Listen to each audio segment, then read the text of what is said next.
Greetings from Manchester Community Library. Welcome to Short Stories from the Long Trail with David Quesnel. I'm Cindy Waters. I'm the library's adult programming coordinator. Today, Ray Stevens, MCL's Information Technology and Instructional Librarian, will handle the technical aspects of this Zoom meeting. Thank you, Ray. Wanted everybody to know that today's Zoom meeting is being recorded. Everyone will be muted except for the presenter. And we invite you to use the chat feature with any questions you might have or comments. It is my utmost pleasure to introduce Vermont author and storyteller and Manchester Community Library board member, David Quesnel. And we thank him for donating his time and his talent today. David Quesnel was born in Middlebury and has spent his entire life living in Vermont. He's hiked the length of Vermont, biked the length of Vermont, and he has visited every town in Vermont. So he's a real authority. Now in his seventh decade, he has no plans to leave.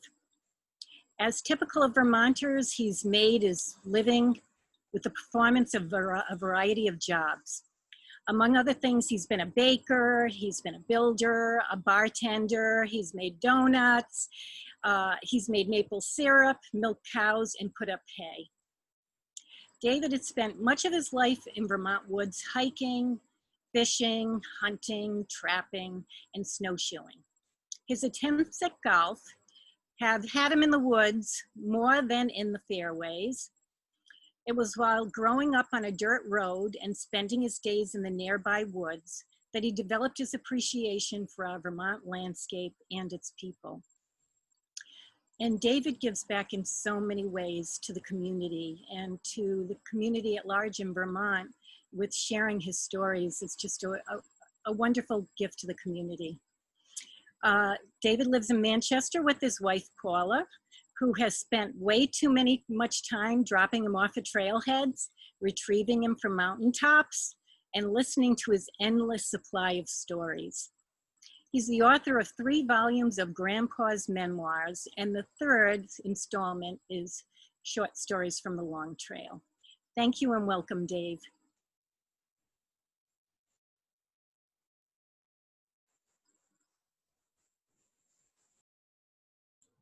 Dave, you'll need to press the microphone button to unmute yourself.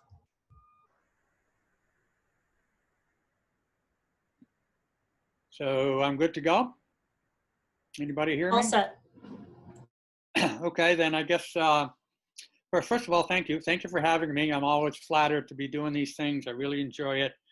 Certainly love the time that I'm involved and connected with our beautiful library and all the staff and people that I get to interact with.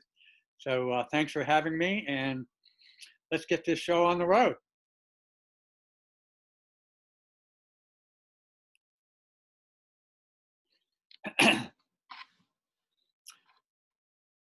There we go. The Long Trail is always touted as a 272-mile long footpath in the wilderness.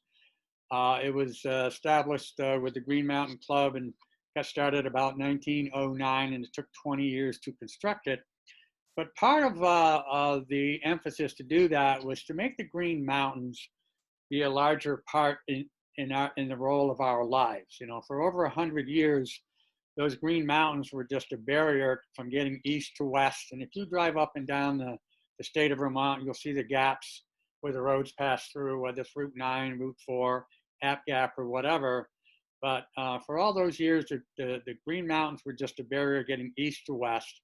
And then one day we decided, let's make them a bigger part of our lives. And they built a 272-mile long footpath in the wilderness. Probably you can't see that map on the right because the pictures are in the way, but it goes right up through the center of Vermont, right up through the spine of Vermont, right up to the center of Vermont. Okay, okay, what's next? James Taylor, no, not the songwriter, not the singer, but a civic booster.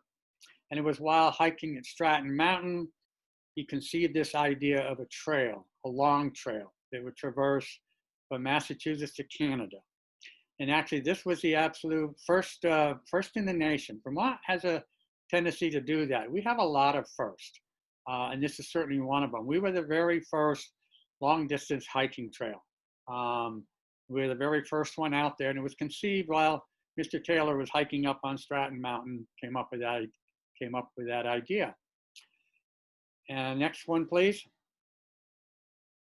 And it's interesting, that map on the left will show you where the long trail is going right up the center of the mountains. That in 1933, just a few years after the club had reached the Canadian border, it built this entire trail, there was a proposal to construct the Green Mountain Parkway, modeled after Virginia's Skyline Drive.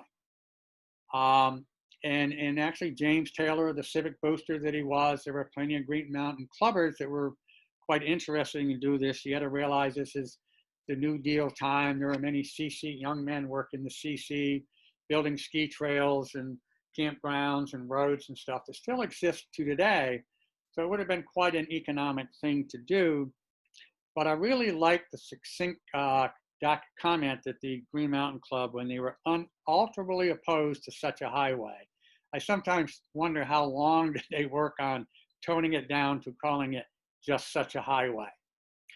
And it was not, it was voted down at a public referendum of Vermonters voting. It wasn't a political decision. It didn't come from Montpelier. Voted down about 2-1, and many of us can be very grateful for that. It would have changed our personality and appearance dramatically, you know, and we're still protective today of our green mountains and our skylines and that type of stuff. So it's, but I sometimes wonder how long did it take them to tone that down to unalterably opposed to such a highway? I'm sure they had other names for it. What's next? And there's a couple of ways, should you decide that you want to hike the trail, the long trail. There's something called sectional hiking, and that's where over a long period of time, maybe you got weekends or your vacations or whatever, you will just go out and do a section at a time and then check that off. And the next chance you get, you'll go out again. And I've sort of, and I did that when it was a while ago on my 60th birthday. Patrick Monroe dropped me off down in Williamstown, Mass, and I put on a pack and I started hiking up north to Canada. And that's called sectional hiking when you do it when you come and go. Then there's another version called through hiking. I'm sure you would know what that is. You just put on your pack and you just hike until you come to the end.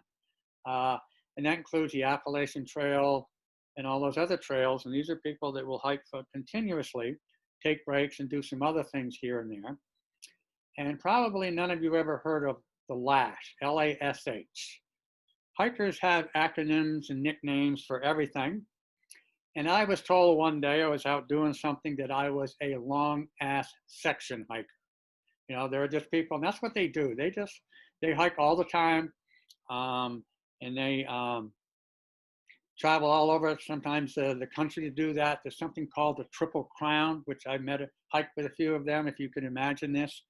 They've hiked the Appalachian Trail, the Pacific West, and the Continental Divide, which is about 8,000 miles of hiking, probably raising up about 190 miles.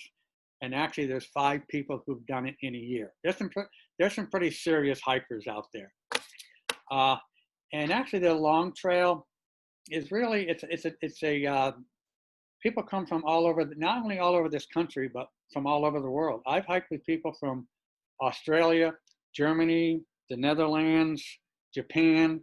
So they come from all over the world to hike our long trail. And also the long trail, being that 273 miles, is also kind of a tester trail for a lot of people. They're thinking about hiking one of the 2,000 or 3,000 mile hikers. And they said, well, maybe I'll try the long trail, see what 273 miles does for me, and see if that really is for me. So as I said, I section hiked starting on my 60th birthday. And it was about, it took me about 3 years. And about 10 years later, I thought I would try a through hike. Probably didn't analyze the fact that I'd put on a decade since I had done that. Dug out my old equipment, you know, and kind of thought my idea of getting in shape was to put 25, 30 pounds into a pack and hike up Equinox a couple of times and I'd be good to go. And I kind of set it out with the idea that I would just do my through hiking. I would have my wife Paula send me food drops that I all prearranged, and I would just keep hiking and maybe come home when I had to occasionally. I hadn't put any plans into place to do that. And well, after 70 miles, I discovered that maybe I had bit off a little more than I could chew. You know, I don't know how that came about. What's next, Ray? And I think some of you might say the same thing. I just thought it would take me longer to get old. I didn't realize, and you know, the conventional wisdom is to hike that trail from south to north because it's not quite as rugged down here. And you'll get your legs underneath there, you'll get your strength built up, and also you'll be in better shape when you get up to that north. And that's that right there is not exactly a footpath in the wilderness. And a lot of the trail can be like this, hand over fist. Where that ladder is at Mount Mansfield. And that's a pretty tricky spot to get around there because, so picture on the left with the ladder, to get around that rock that's behind that ladder, you have to take your pack off, stuff it underneath that rock, and then get up around it and then put it back on. And of course, many a toe holes or something to get up hand over fist or something on that. And on the right, if you can see it, there's some actually ladder type pins that are drilled into the wall. So it was after I got about 70 miles done and almost in tears, I said, I got to kind of refigure this out. So I put together a plan. Let's take the next screen, Ray. And to do that, I think I put together a lot more realistic plan. I got that lady that Cindy's already talked about, and she's correct. She has spent way too much of her life picking me up, dropping me off, and retrieving me. Just been a great companion and a great supporter. And also my friend John de Blasio down at Prospect Rehab, got talking with him and say, how do I accomplish this? Well, I do have a couple of steel hips. I got a couple of messed up rotator cuffs, you know, in a few years on me. And he put together kind of a plan for me to put together and figure out how much weight can I carry, how much weight. You know, I didn't ask those rotator cuffs to do any rotating. I only just asked them to lug my pack, but they would get pretty sore after an hour or two. And I had too heavy a pack. I had started out with a 40-pound pack. And through a little bit of work that summer and working, you know, putting things together, adding a few miles each time I went out, putting a few more pounds in there, putting together a realistic plan of a weight that I could carry and how many days could I hike. And actually for me, and particularly even both of us, Paul is gainfully employed. I think some of you know about that. And she works 4 days a week. So it wasn't too much of a stretch to have her drop me off on a Sunday and then pick me up on a Thursday or a Friday. And along the way, we figured out that I could carry 30 pounds and 7 or 8 miles a day, and I would be able to do this. And as a matter of fact, all the time I was working with John, he would say, as I was trying to build up to it, put in a few pounds or add a few miles, but don't do both at the same time. He was pretty stern with me. So I spent all that next summer getting myself in shape, getting tuned up to do this, and took another run at the long trail, right? One of the things that we're all seeing in our backyards right now, I think we all know that there's a very healthy, large bear population out there, and they are certainly out on the trails, and they're more and more evident out on the trails. And that job box, something that I've had in the past and others like that, are some of the things that are showing up out on the long trail so that we can put our food pouches in them. The bears, you look at the size of the chain on that. And that particular job box is at Banforth Ridge Shelter, which is on the north side of Camels Hump.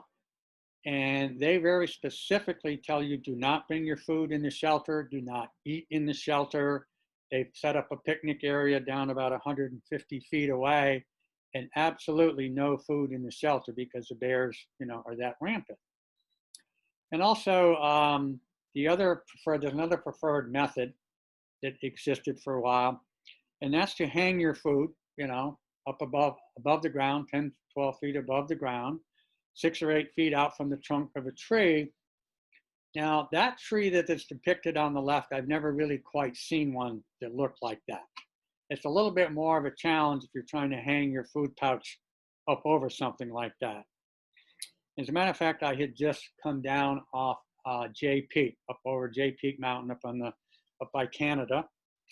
And I was coming down to the Hazelnut shelter. And the year before, the last time I had been there, it was just overrun with rodents. There's little critters running around.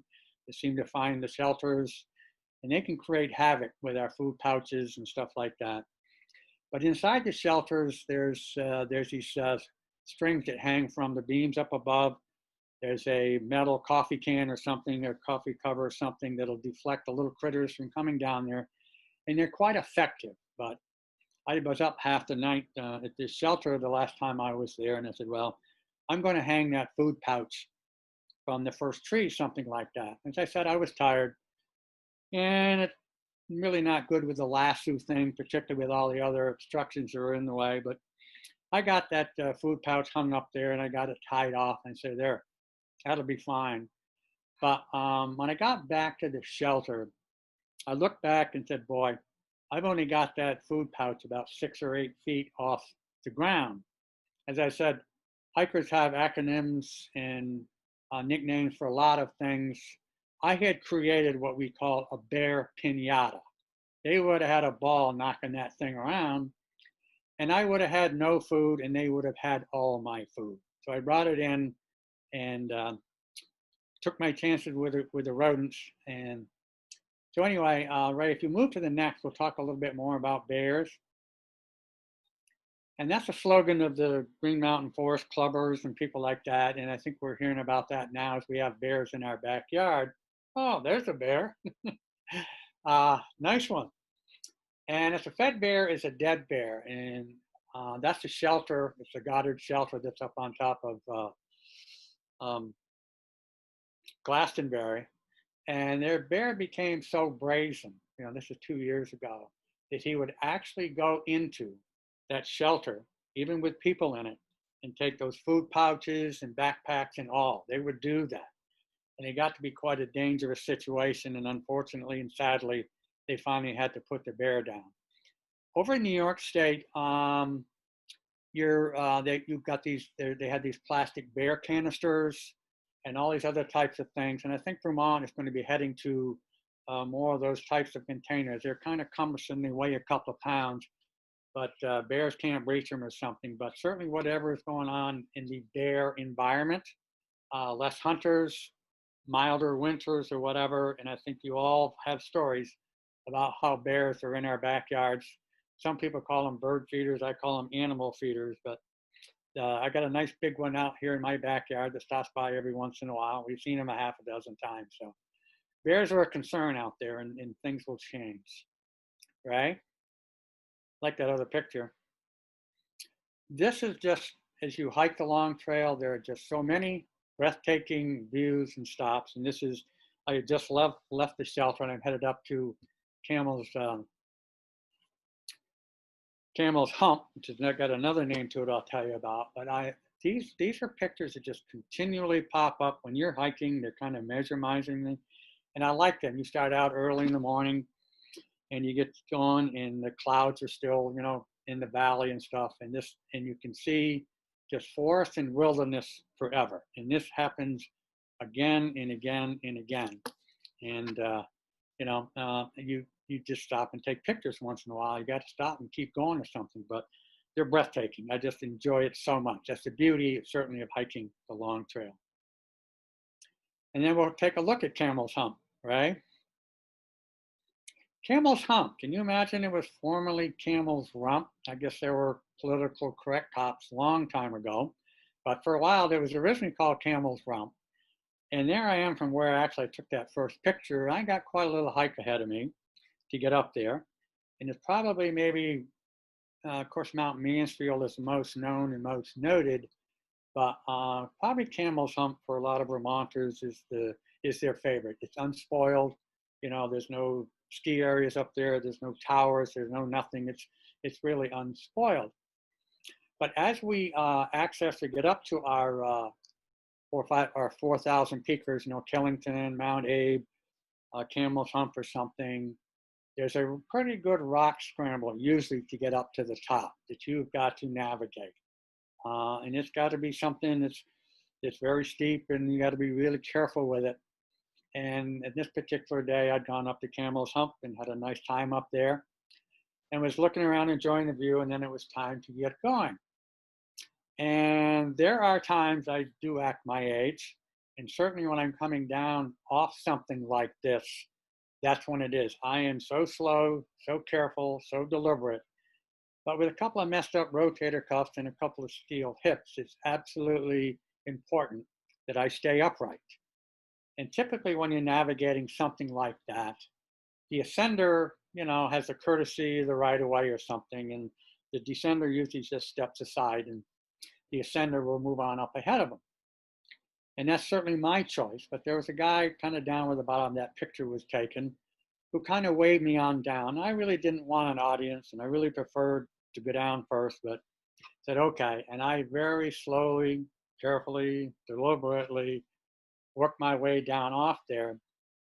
And just as I stepped past him, I stood on, as he said later, about the only slippery spot on the whole mountain.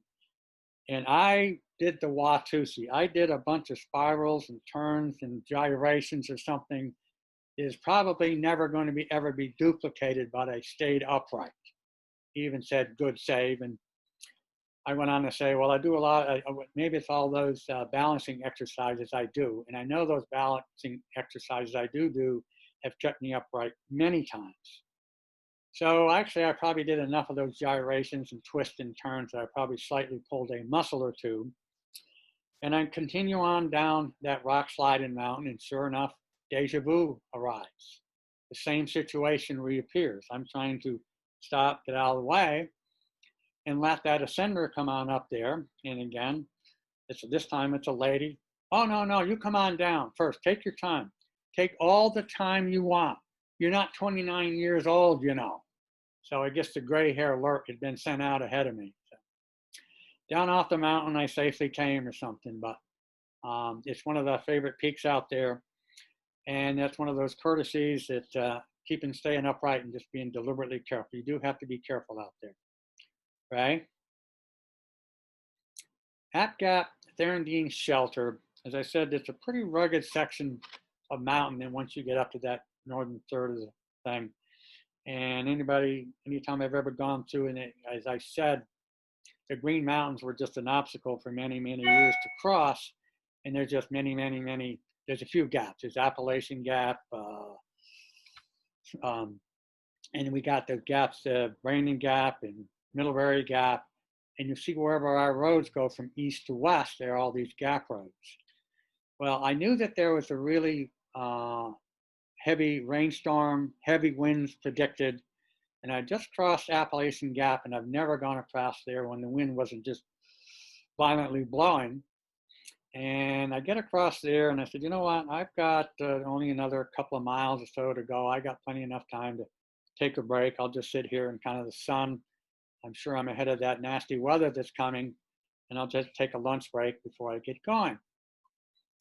And as I'm kind of sitting there just enjoying that expansive forest view, you know, down towards Bristol, Vermont and Lincoln, Vermont, up comes a biker. I mean, there's a bicyclist pedaling up that mountain.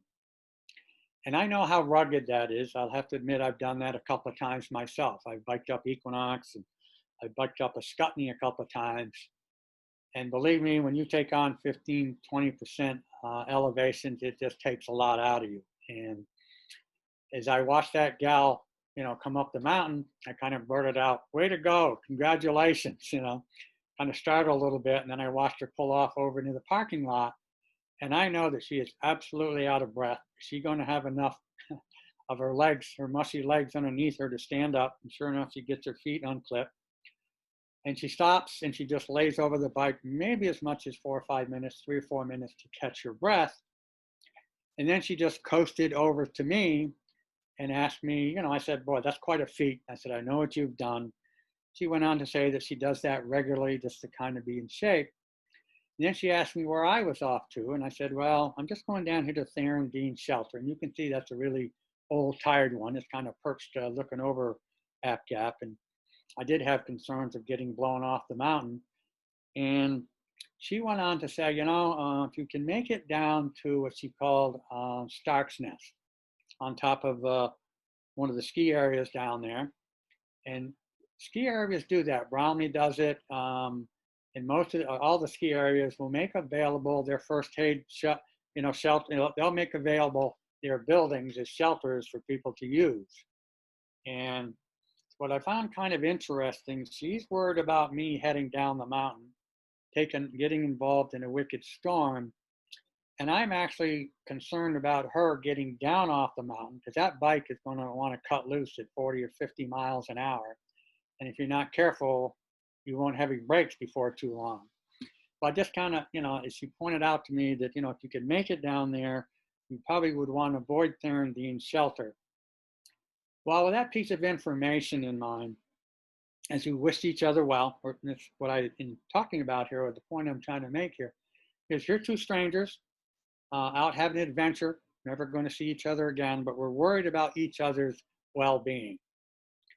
Well, that little piece of information, that tip that she gave me, as I'm heading up over the ridge, and I haven't really gotten to Theron being shelter, and the storm has decided to cut loose. And if you look at that picture closely, the wind is picked up and it's raining pretty hard, and I still got a ways to get to the shelter when I noticed that little cabin over there that belonged to the ski area perched on the mountain. I said to myself, I'll bet that's available. I'll bet that's open.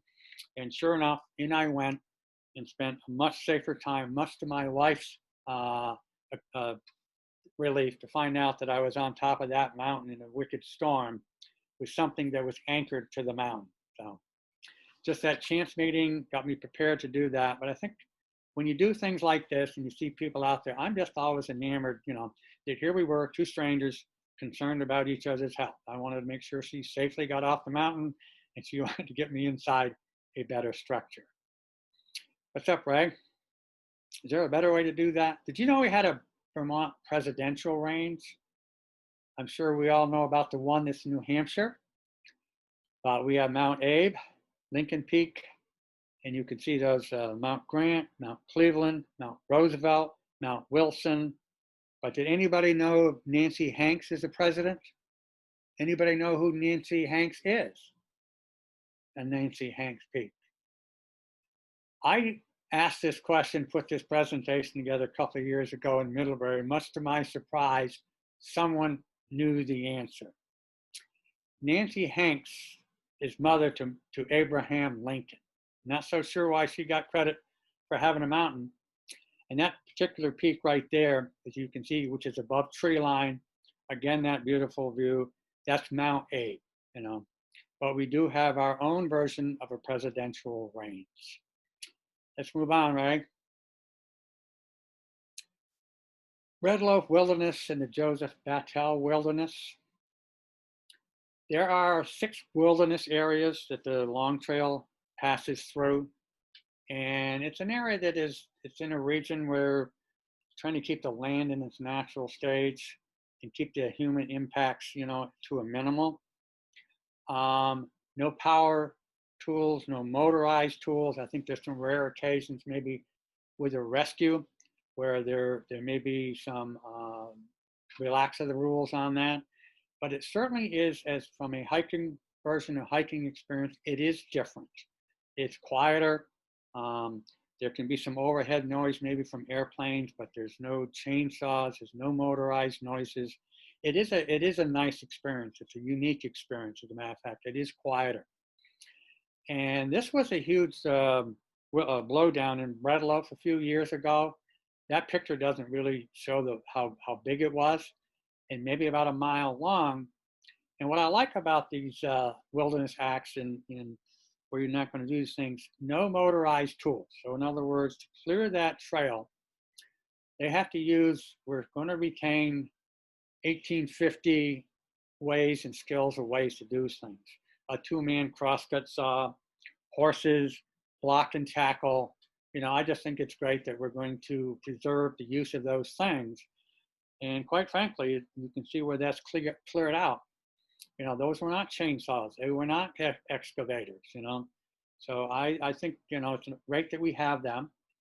And to describe a little more of the difference of that, just know in just a relatively small area where Little Rock Pond Shelter was built, a nice big post and beam A-frame front, not like that little shelter I showed you earlier. When that was built, maybe about 20 years ago, all the equipment and all the tools and everything that was needed, all the boards and materials, was flown in and dropped off by helicopters. But only about 8 or 9 miles down the trail, 6 or 8 miles down the trail, is Lost Pond Shelter. It actually has been built twice in the last probably 25 years, been vandalized by fire a couple of times. And that would have had to been built, as I said, the old-fashioned way, you know, with crosscut saws, using horses, cutting logs right down on site and all that type of stuff. So I think it's unique that we have these experiences. They're not all necessarily that wild. The trail was there long before that Wilderness Act came in, but certainly as a hiker, you can appreciate, you know, the solitude is a little quieter. It's just a little different experience, and I'm grateful for that, right? Anybody know what a victory lap is? I think you've probably heard of a victory lap before.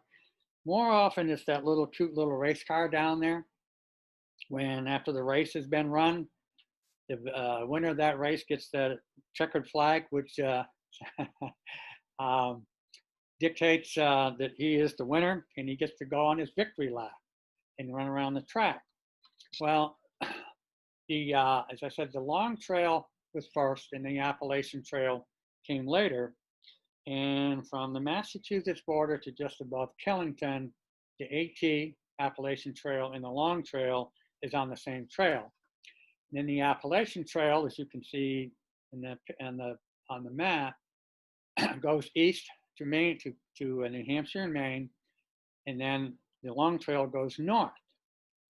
And all the time, you know, that I've been out there hiking, doing a lot of this stuff, I'd hear a lot of people who enjoyed the Long Trail so much, that little bit they had done, that someday they would come back and do it. And I know at the time, you know, that seems like the right thing to do, but Tennessee or California, these areas are a long ways away. But what I discovered one night when I was out there hiking, and there's a lady that came in at night after I'd gotten settled in and told me that she was on her victory lap. And I said, what on earth is the victory lap? If you can get this, and some people do it right on the conclusion, after they've hiked 2,200 miles of the Appalachian Trail, end up in Maine, they will come back down to Killington, and that 100 and some odd miles left is what their version of a victory lap.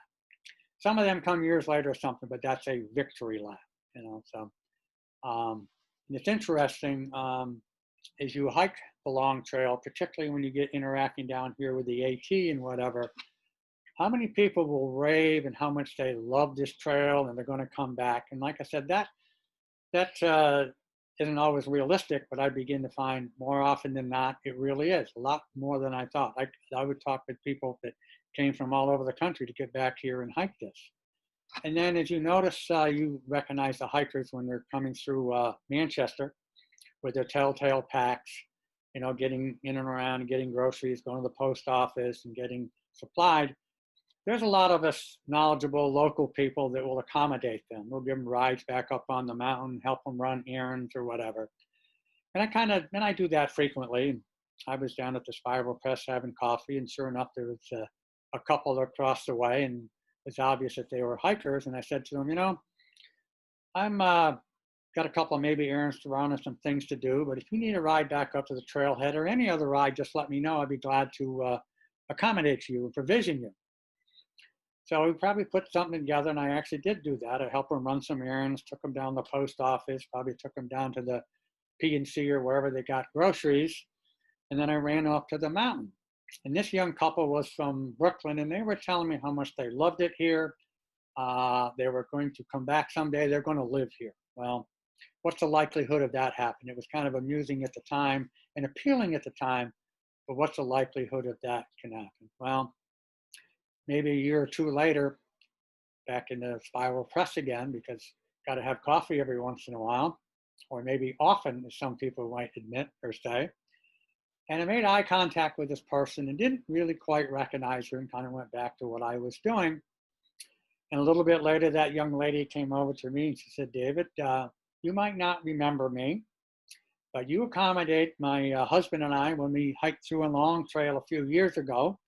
And we told you we were going to move to Vermont. Well, we did. We live up in Castleton, Vermont. So it's not surprising how many people come back from all over the country to hike the long trail or finish it. What's up, Ray? And here's another one of those breathtaking views up on Killington Mountain. Pico looks a lot smaller from there, and you can see the valley on below. You know, I've hiked that quite a few times, and even had another gray hair alert when I was coming down off there and working my way carefully over those rocks and very slowly. And there was a younger couple coming up, and they just kind of went right straight ahead. And I said, no. I said, the trail's over here. Oh, no, we just want to get out of your way. We want to make sure you had plenty of room. But anyway, that's it's not that tough of a hike to get up on Killington, but the view is spectacular. But I'll tell you another time with that next slide, Ray, of another time I went up to Killington Peak. Some of you probably have heard about the Buckland Trail. The Buckland Trail is kind of it's a western way to get up the top of Killington. And every winter we'll hear about some wayward skier that got a little bit lost, and they're going to get rescued, and they'll bring them out on the Buckland Trail. And it'll happen this winter. It happens all the time. And my wife and I had been camping at Gifford Woods, and we'd done the usual things. We'd gone up to Deer Leap and up to Maine Junction and down to Thundering Falls. And she asked if there was something else that we could do. And I said, yeah, sure. You know, we could probably hike up to Killington. We could take the Buckland Trail. It's the shortest. Left out a key piece of information, thinking that maybe she might know that, well, maybe if it's the shortest, it could be the steepest. And so anyway, we just packed up our stuff and off we went. Now, we've been to the Buckland Trail a few times on the lower end of it, geocaching and stuff. And as you can see by that sign, it's 3 miles, a little more than 3 miles of the long trail, another 0.3 of a mile up to the top. Now, I know, because the elevation, I always have a GPS, that from where we're starting on the Buckland Trail is about 3,500 feet to pick up, you know, from there. Yeah. But there's, about 3,500 feet to pick up there, and we got 3.5 miles to do, and that's going to be fine. And after we've been going about 2 miles, I realized we have hardly picked up anything. We're down to about 1.5 miles to go, and we probably have about 2,000 feet. It's almost that steep, 2,000 feet to gain. I knew this was coming, and actually the other part of this is we had just, as we're getting ready to head up that steep section, there was a toboggan like the one on the right that was propped up against a tree. And I kind of thought maybe that was just the mischief of some kids or something that had found that and pulled it off the mountain. But no, as I learned, as my wife said, no, that's probably stashed there for the rescue, and sure enough, it was. So anyway, I think anybody I've had these conversations with hikers and bikers, and sometimes full-fledged tantrums can occur. You know, mine was one time just screaming obscenities at a rock because I couldn't find the trail, when another hiker came along and asked if all was right. So anyway, I know we're going to take on some wicked elevation peak. And the next thing you know, from my hiking partner, wife, Paula, I hear some bad words, and then there's more bad words, and then the trekker poles go flying, then the backpack goes flying, and she says, not one more, and another bunch of bad words, another step, and sat down in the middle of the trail. Well, I gave her plenty of water and tossed her a couple of Snicker bars, and Betty White popped up from that pose and hiked all the way up to the top of the peak. And it was quite a hike, and she actually went all the way up to that rock scramble all the way to the top, which I didn't think she would bother to after all that. We had quite an enjoyable time and got back off. And then that night, because we had done this and we planned on that, we were going out to dinner at the Long Trail Inn, at the inn at the Long Trail. And as that white person is clearing up the table for us, and he said, what you guys do today? And my wife proudly announced that she had hiked up to Killington Peak via the Buckland Trail. And he said, wow, that's the steepest.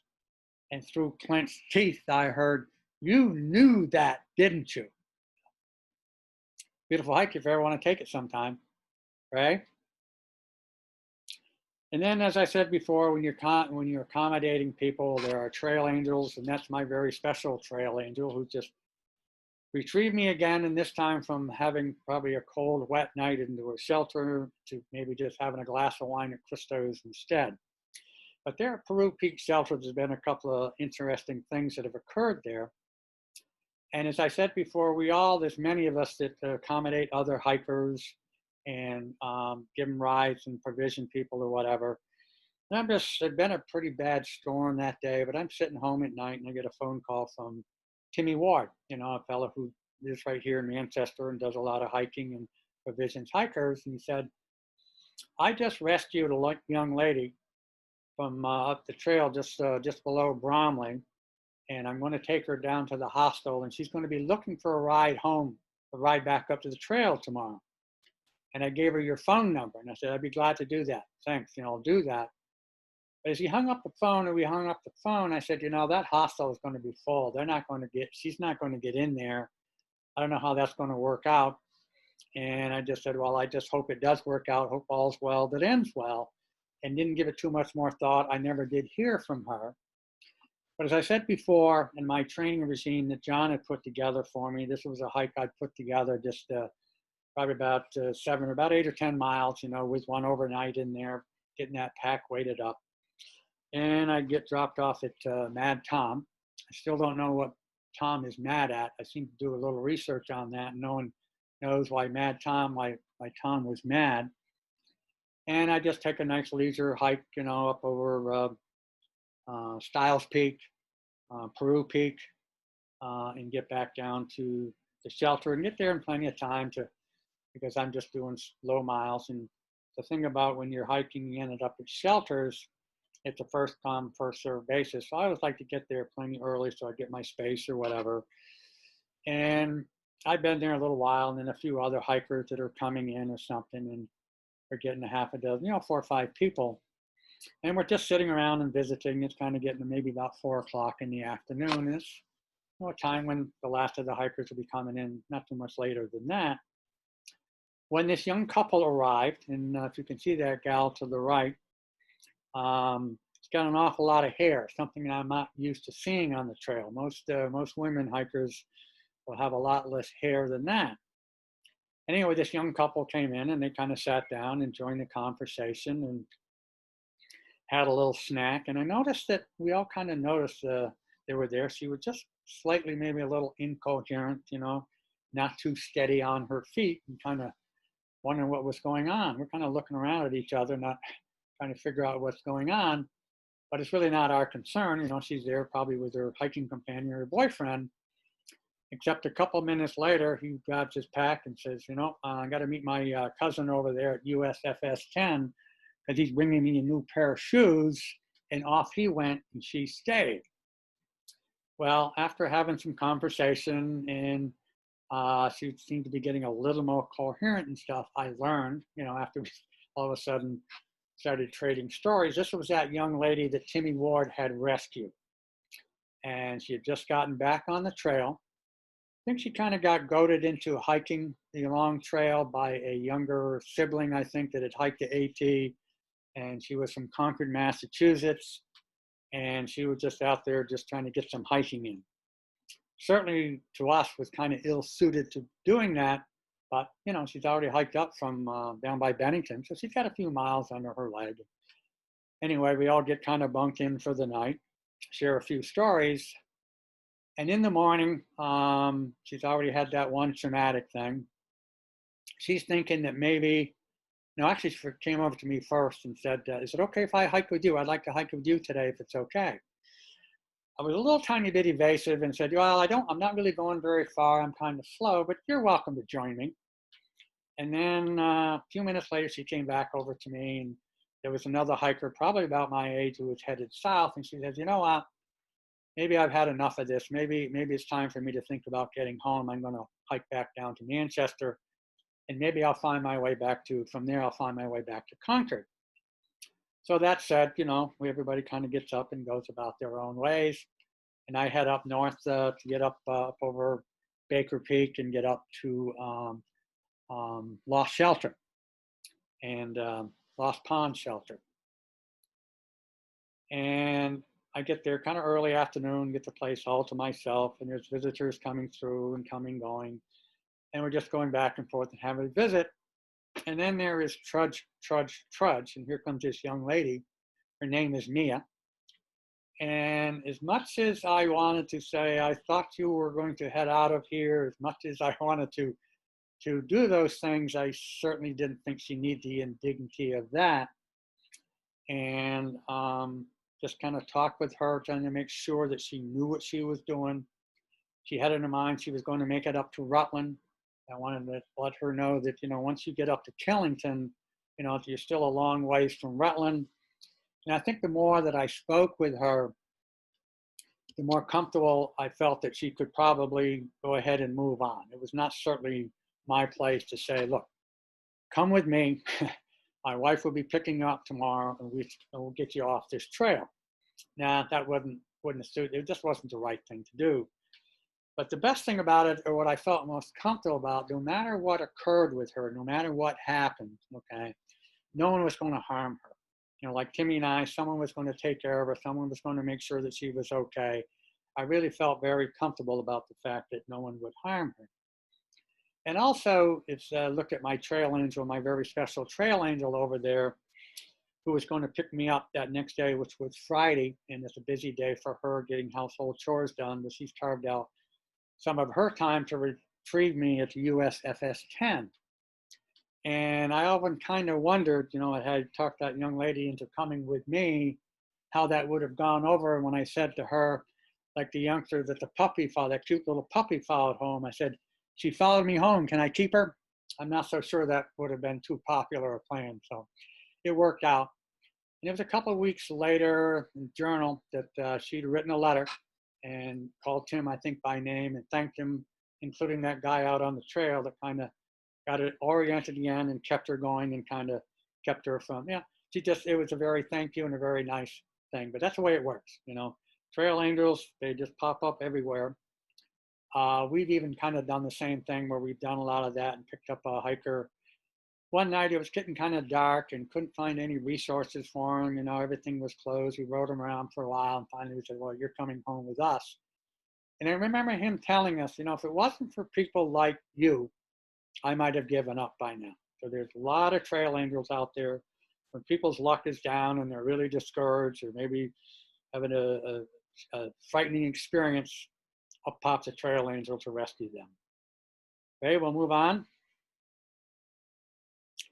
Stratton Mountain, like I said, it was in 1909 when James Taylor conceived that idea, that plan for the long trail, the first in the nation or something. And in 1921, when Benton McKay was hiking the long trail and hiking up on Stratton, when he got the idea for the Appalachian Trail. So Stratton Mountain really is where trails are born, you know.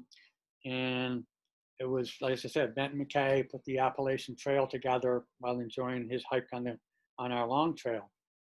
And it's also a tale of two mountains. You know, I'm just so flabbergasted. I'm up on that shelter where I took that picture in that Stratton Pond off in the distance. And when I say a tale of two mountains, because when you look to the south, or actually even to the west, you have just got endless mountains, endless forest, you know, and then to my back or to the right, even though I'm on top of that tower, it's invisible. In other words, where there's millions, if not billions, of 21st century ski areas, condos, restaurants, golf courses, all of that.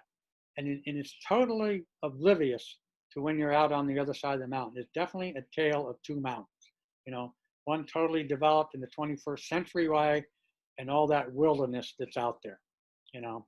So that's where trails are born, right? Split Rock, a trail runs through it. I think this is just kind of a neat thing that that trail goes through there instead of just having that trail go around. But there's plenty of these glacial erratics out there in the mountain. But I had just, what this is near is when you come out of Route 9, the Melvin Nauman shelter, which is maybe 4 or 5 miles up out of Route 9. And it's a shelter that I had gotten wind of that there were going to be maybe a lot of people spending the night there. So I got up a little bit earlier up on Goddard, which is shelter above it. And I said, I want to get down there to make sure that I get some bunk space and get ahead of maybe some of those other hikers. And sure enough, as the afternoon kind of filled out, more and more people showed up. Some of them have tents, some of them have even these elaborate setups where they hang them from tree to tree, and it's their shelter. But the shelter, it wasn't overly full because so many people were out there, and you just had these conversations, and we started exchanging trail names. There's some of them there: Neanderthal, Weed Killer, Hay-Red. Mine happens to be Woodchuck. Sometimes I explain the concept, the underlying reasons for that. Sometimes I don't. More than once I've heard people say, boy, I wished I was a woodchuck. Well, I'm kind of glad that I am. Hey Mom, Duct Tape, Hand Pump, Hey Girl, Baywatch, Molasses, Turtle, Woody Two Shoes. So we're just having a good conversation, going around, getting to know each other, sharing stories. It may very well have been after the better part of probably 250 miles that I felt like I was one of them, just exchanging stories. And as I said, some of these people had done the Triple Crown. Some of these people, I call them lifers. They spend all their free time, whether it's vacations at a week or two at a time or month at a time, and that's all they do is hike. They just go everywhere, and they just do a lot of hiking. So there's a whole mix of that. And it probably is getting closer to supper time when this young gal by the name of Meg comes ever so slowly, trudging up to the shelter, backs herself up to it. The shelter is probably about 1.5 feet, 20 inches off the ground, plops herself down in it and just flops over backwards. She had taken her last step. You could just see that she was just plain exhausted. And she must have probably laid there kind of sprawled back there, catching her breath and getting rested up. Probably for maybe as much as 10 or 15 minutes. And then she kind of popped up and kind of looked around. She was kind of reminded me, made me think more of a librarian. She was slightly built. And anyway, she then kind of joined in the conversation. By now, we're exchanging trail names, and there's always a story behind them, of how you got them or whatever. And when I was asked what her trail name was, she said, well, I don't really do enough of this. I hadn't gotten around to that. Didn't think I necessarily qualified for that. And I did kind of maybe point out to her, I said, you might want to pick yourself a trail name before someone hands you one that you find less flattering. I know Woody Goody Two Shoes told me the story about how he got his trail name. He kind of adapted for a while, but it certainly wasn't his choice. So this was really a good time, a lot of good conversation. And it's kind of interesting how busy shelters, crowded shelters can be with different people heading out at different times. There's those 20-milers, that are going to kind of be the last ones at the end of the day to come in, and often the first ones out. And it's quite civil. It's kind of, sometimes when it's crowded, I have no idea how people can step in and around each other without disturbing anybody. And it works pretty fine. And that's really what's going on this morning. And as people get up in the morning, there's very little dialogue, and if any, it's whispering. Well, anyway, as it gets a little bit later, just about all the sleeping bags now have come alive, and Meg kind of pops up and looks around. And what I forgot to tell you earlier was the night before, as we're all getting finished up from supper, I walked down to where the water supply is, and we all have these little, what they call filters. There's these little tiny filters at about 3 inches tall. It sits on top of your water jug. You just kind of screw it in, and that's all the protection that you need from Giardia. In other words, we used to have these elaborate hand pumps and these elaborate systems of where you pumped and stuff like that. And it took quite a lot of, it was quite a lot of work to do that, but now there's this cartridge filter, just screw on and off, and it works fine, and you just scoop the water out and you're good to go. It saves quite a chore. So as I'm going down there, just filling up my water jugs and containers, here's Meg sitting on a rock next to the thing, and she's got that old elaborate system set up with the syringe and the pipe and the stuff like that. She's cranking on that hand pump, you know. And I said to her, I said, you know, there's a better way of doing that now. She said, yeah, I know, but this is what I had. And I think that's what I had done the year before when I hiked. I just used all my old equipment. She said, I've always had this, and so I didn't bother with the other system. So here she was, had that vision of her standing there cranking that up. So it was the nest I got to before. We're up the next morning. We're all coming to life and looking around. And finally she pops up, smiles, and looks around at everybody. And I said, good morning, hand pump. Well, she said that might work. And anyway, as we finished out that morning's things and everybody saying goodbye and heading their other way, she actually the two of us kind of ended up down at Route 9 about the same time. I was getting rescued by my friend, Bob Johnson, geezer as I call him. He's got to be a geezer. He's even older than I am, because those predicted rains were coming. We had gotten into lots of rain, you know, in that later section that I had hiked, and I was finding a way to duck away from the rain, get a ride home because I was not far from home. So we said goodbye, and off she went, headed south, and Bob kind of picked me up, and I went home, avoided a couple of days rain before I go out again. But when I did get going again, when I got to the next two shelters, when I checked the logbook that's in all the shelters where people write little notes or something, she had written some notes and she had signed them hand pump. So I guess she adopted her new trail name. So one of the things, as I, in the luxury of being in my backyard, and the rains, you know, once I came off Killington, the rains just came, and there was more rain and the trail got muddier. But I had the luxury of just making a phone call to that trail angel or somebody coming rescue me after hiking all day in the rain and take a day off.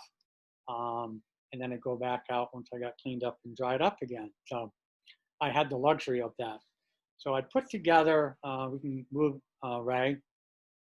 I put together, you know, a hike that started back at Route 9 where I'd left off to get down a county road, and the shelter down there, the very first shelter, the Seth Warner shelter, that's the first one in Vermont. And that would have just given me 6 more miles to finish up the trail.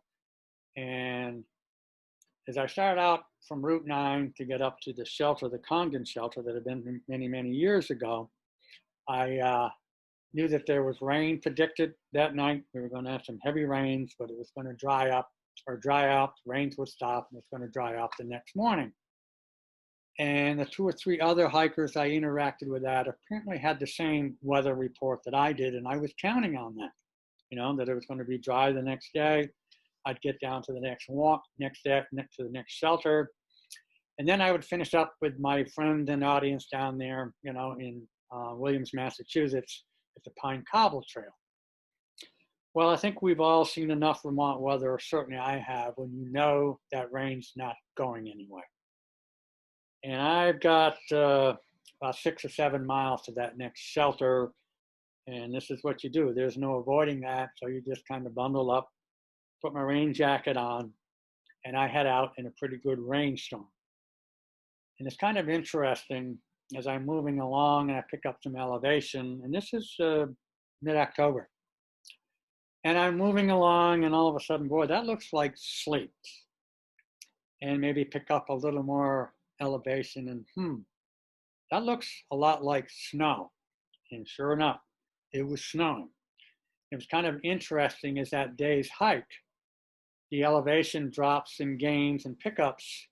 It would go to rain, and then it would snow or sleet, and back and forth. And I am aware of hypothermia. I'm really not concerned with it. And typically, for me to make sure that my shoulders don't get too tired or worn out, I usually stop frequently, take the backpack off. But I'm saying, boy, I don't like these conditions. I had better just keep moving.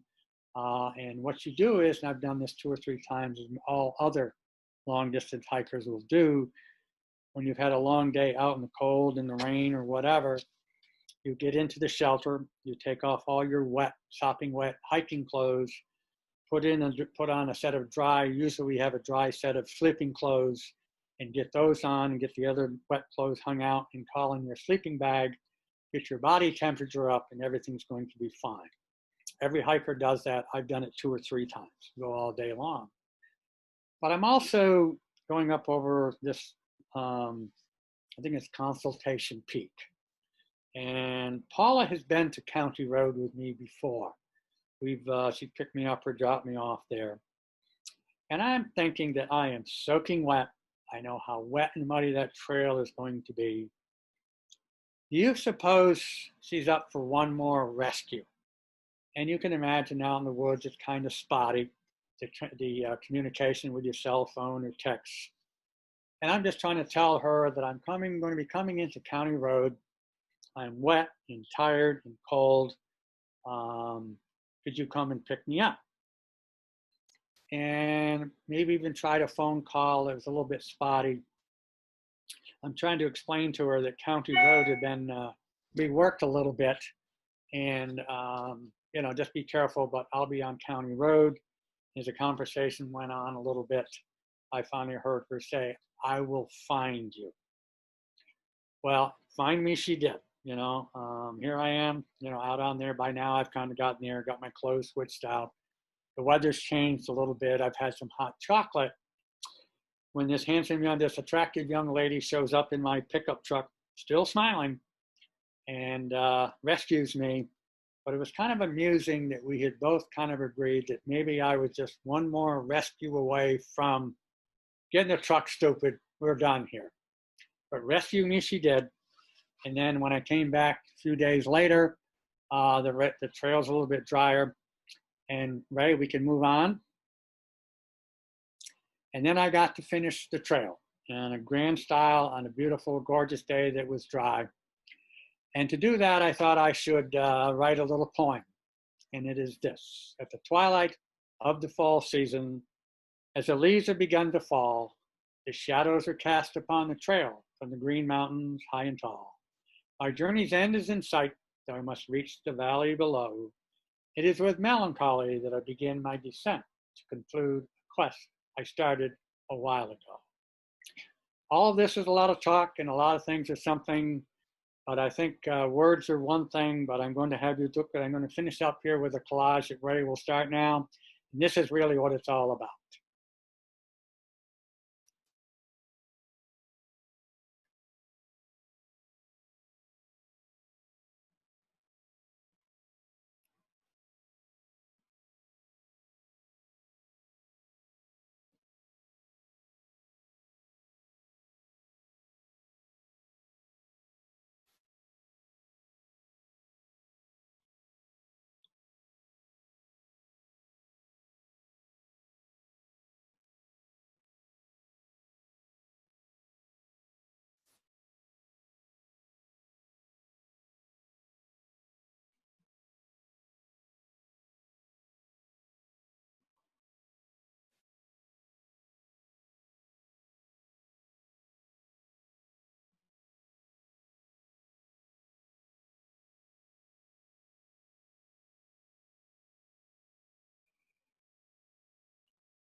That's the real story. Thank you, Ray.